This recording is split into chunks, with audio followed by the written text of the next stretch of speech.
Imagina un accidente de coche.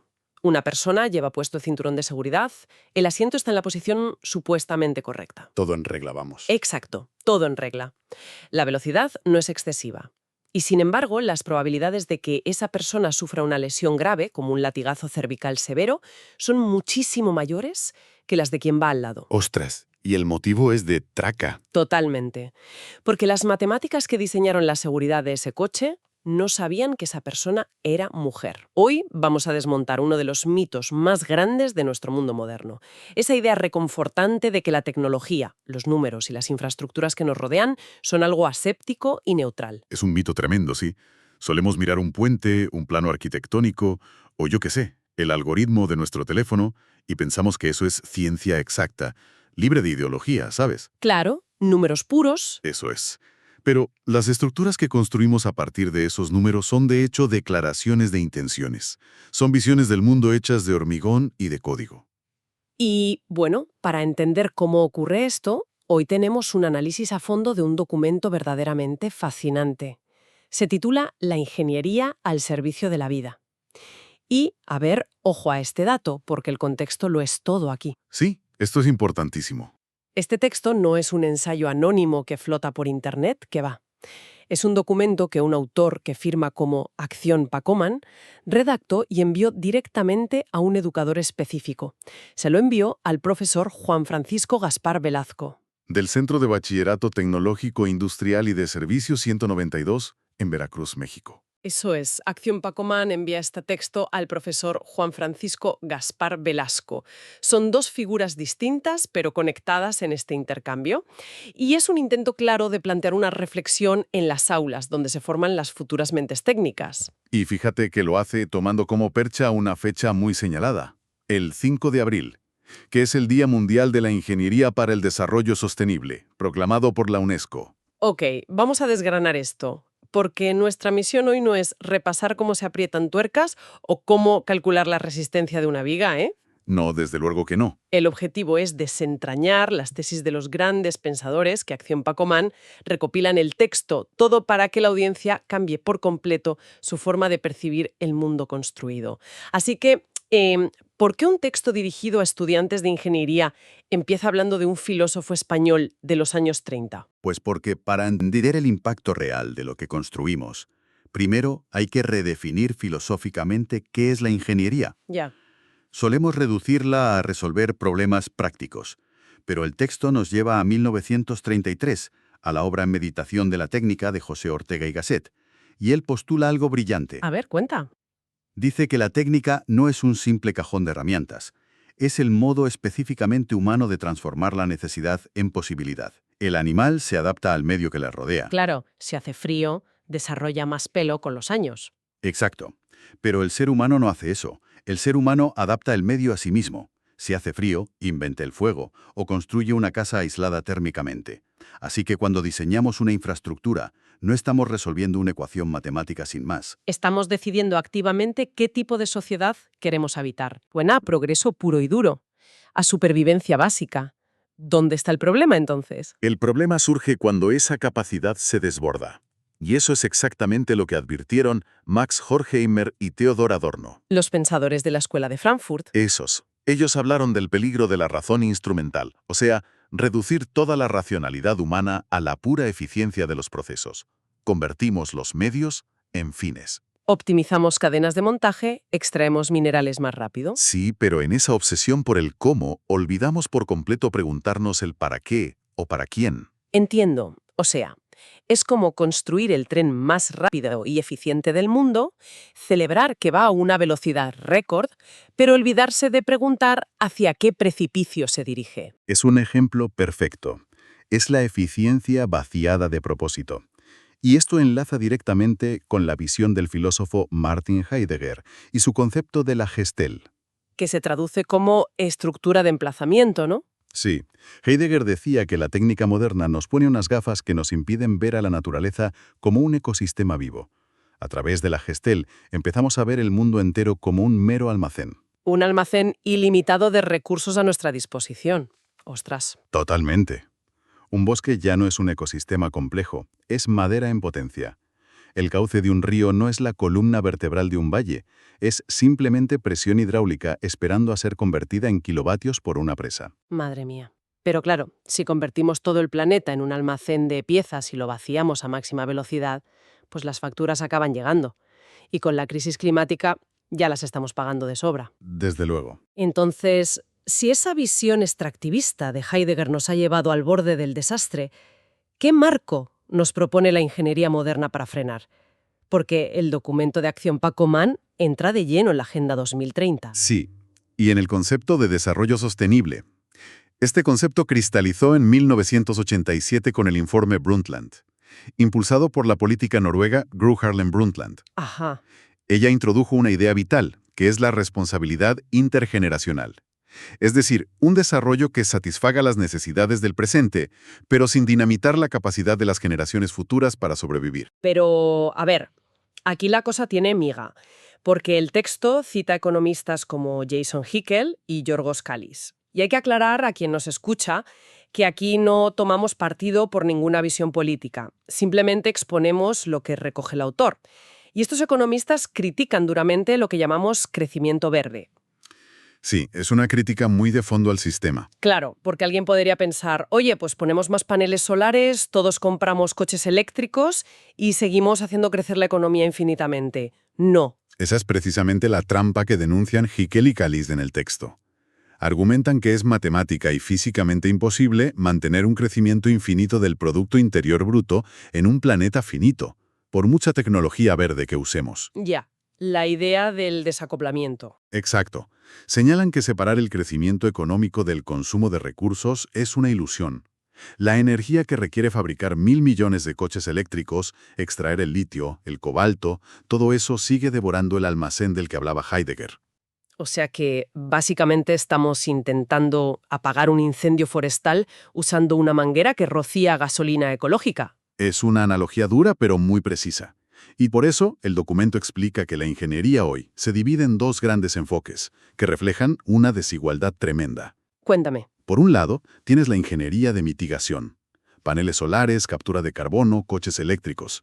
Tecnologías carísimas que intentan reducir las emisiones y que solo los países ricos pueden permitirse. Claro. Y por otro lado, tienes la ingeniería de adaptación, que consiste en intentar sobrevivir a los desastres que ya están ocurriendo.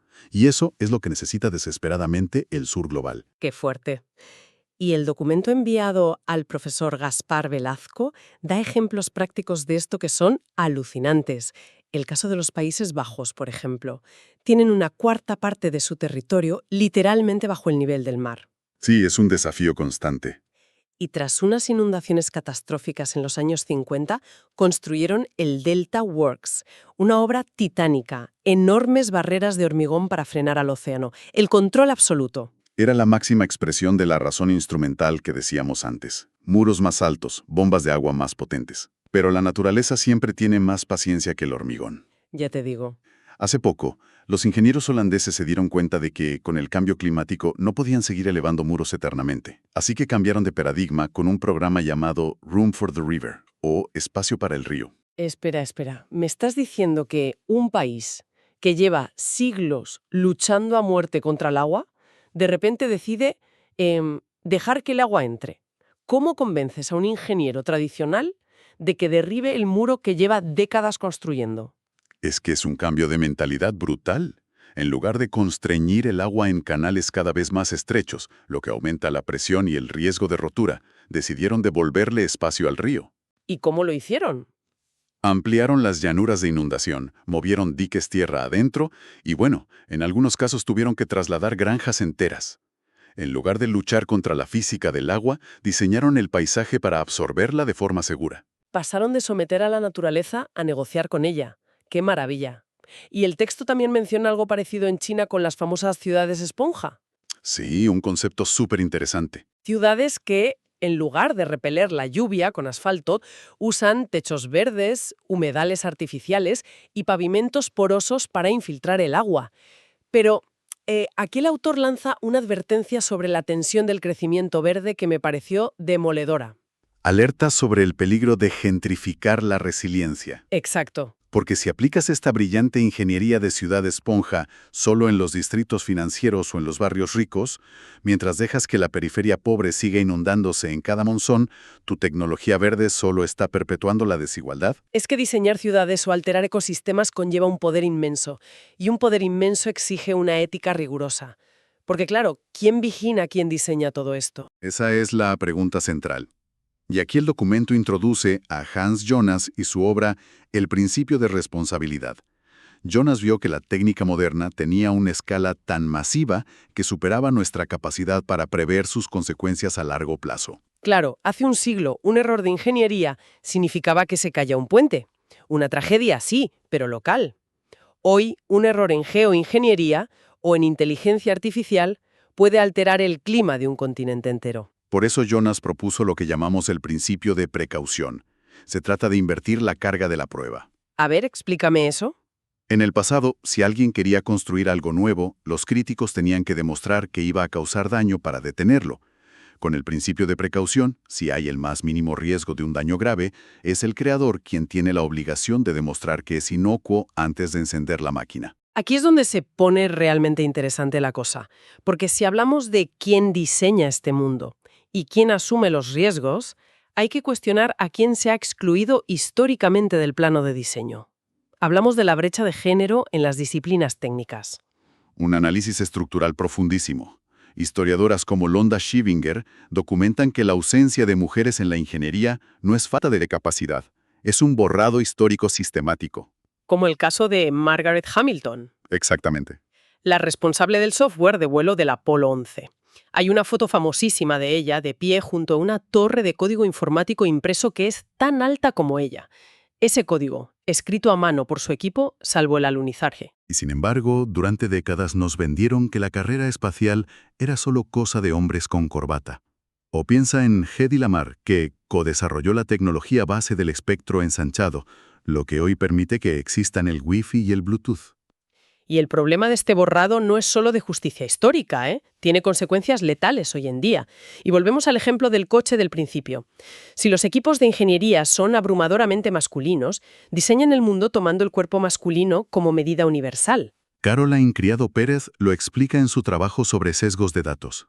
Durante décadas, los maniquíes de las pruebas de choque de los coches se basaban exclusivamente en la anatomía del hombre promedio. ¿Y cómo afecta eso en un accidente real? Muchísimo. La masa muscular cervical de una mujer es distinta. La distribución de la grasa corporal cambia cómo ajusta el cinturón en la pelvis. La estatura menor hace que, al conducir, muchas mujeres se sienten más cerca del volante, totalmente fuera de la zona de seguridad estándar. ¡Qué fuerte! Como resultado, las mujeres tenían un 47% más de probabilidades de sufrir lesiones graves. Es que un cinturón de seguridad no sabe de matemáticas o de ideología, solo conoce y protege el cuerpo para el que fue esculpido. Lo fascinante aquí es cómo el documento articula la solución, proponiendo una ingeniería feminista. Y ojo, que no se trata de excluir a los hombres ni de hacer diseño pintando las cosas de rosa. Ya, estereotipos no. Se trata de sistematizar una pregunta básica. ¿Quién usa esto y de qué maneras diferentes? Es abandonar la idea de un usuario universal masculino. Vale, si el usuario universal no existe y los megaproyectos impuestos desde arriba suelen fracasar o excluir, ¿cuál es la alternativa práctica a escala humana? El texto habla de la ingeniería desde abajo. Sí, para esto el documento rescata a F. Schumacher y su libro Lo pequeño es hermoso. Él abogaba por la tecnología apropiada o intermedia. Argumentaba que imponer infraestructuras de alto mantenimiento en regiones en desarrollo solía ser contraproducente. Proponía soluciones calibradas a escala humana. Que sean reparables localmente, ¿no? Exacto. Que si se rompe, un artesano local pueda arreglarlo sin esperar una pieza de Alemania. El contraste es clarísimo. Te hablan del fracaso de Masdar City, en Abu Dhabi, una utopía de altísima tecnología en el desierto que acabó desconectada del tejido social.